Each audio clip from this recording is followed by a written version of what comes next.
Bonjour et bienvenue chez Original Manga. Aujourd'hui, on se retrouve pour le 3e quad neuf de cette semaine. Et on va commencer tout de suite avec le 8e tome de Undead Unluck. Et c'est aux éditions Kana.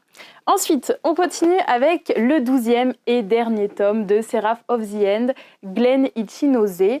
Il s'agit en fait du préquel de la série principale où on va suivre le supérieur hiérarchique du héros dans la série principale. Et donc, on va voir un petit peu tout ce qui s'est passé en amont avec l'apparition des vampires, ce qu'ils ont fait sur Terre et comment l'humanité a réussi à s'en sortir. Ensuite, on continue avec le tome 12 de Shai, toujours aux éditions Kana. Puis, on va passer aux éditions Ototo avec La petite faiseuse de livres, tome 5, arc 2, où on va suivre l'histoire, c'est un isekai en fait, où une jeune fille va malheureusement décéder et se réincarner dans un autre monde où la lecture n'existe pas, enfin en tout cas l'accès à la lecture est très limité à seulement certaines personnes, et donc elle, avec toutes les connaissances qu'elle a et qu'elle apporte de son monde passé, eh ben, elle va essayer de faire de cette société où elle vient d'apparaître une société plus cultivée, plus développée, voilà. Et donc elle va passer tout son quotidien à faire ça. On continue aux éditions Nueve Graph avec le tome 3 de Le Grimoire Écarlate, puis avec... là, on retourne chez Kana avec Boys Abyss. Et donc, c'est le tome numéro 1 où on va suivre l'histoire d'un jeune homme qui vit dans une petite ville de campagne paumée. Il n'a pas vraiment d'ambition, il est un peu déprimé, sa famille, c'est pas évident, et même il a l'air d'être un petit peu maltraité par une personne qui se dit être son ami. En tout cas, sa vie est assez triste. Voilà, il n'envisage pas un avenir avec beaucoup d'études, mais il va faire une rencontre qui va changer sa vie, et cette rencontre, ça va être avec une idole, en fait, qui va retrouver dans sa supérette. Voilà, elle travaille là comme caissière, et donc leur rencontre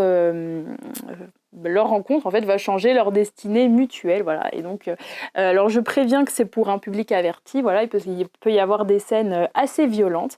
En tout cas, personnellement, j'ai commencé à le lire et j'ai beaucoup aimé, donc je vous le recommande. Ensuite, on continue avec le 5e tome de The Elusive Samurai. Vous savez, l'auteur de Assassination Classroom, Yusei Matsui. Et donc, à l'occasion de cette sortie, vous avez également donc, le tome 5 en version collector. Voilà, donc dans un coffret. Et à l'intérieur, en plus, vous avez un stand acrylique exclusif. Voilà, pour les fans de la série.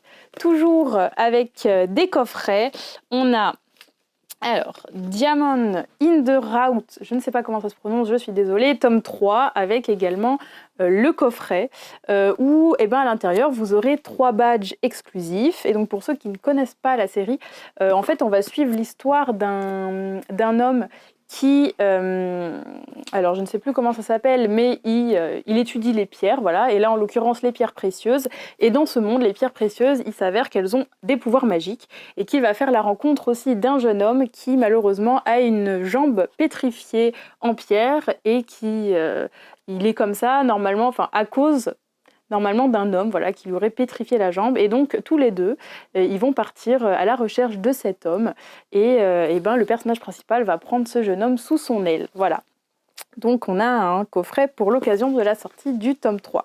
Et puis pour finir, on finit avec le tome 3 et 4 qui clôture du coup la série de In This World. Et donc voilà, il s'agit d'un yaoi, et je tiens à vous prévenir que c'est également pour public averti.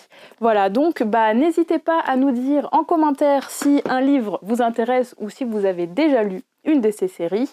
Pensez également à mettre la petite cloche, un petit like, et puis on se retrouve pour un prochain quad neuf. À bientôt.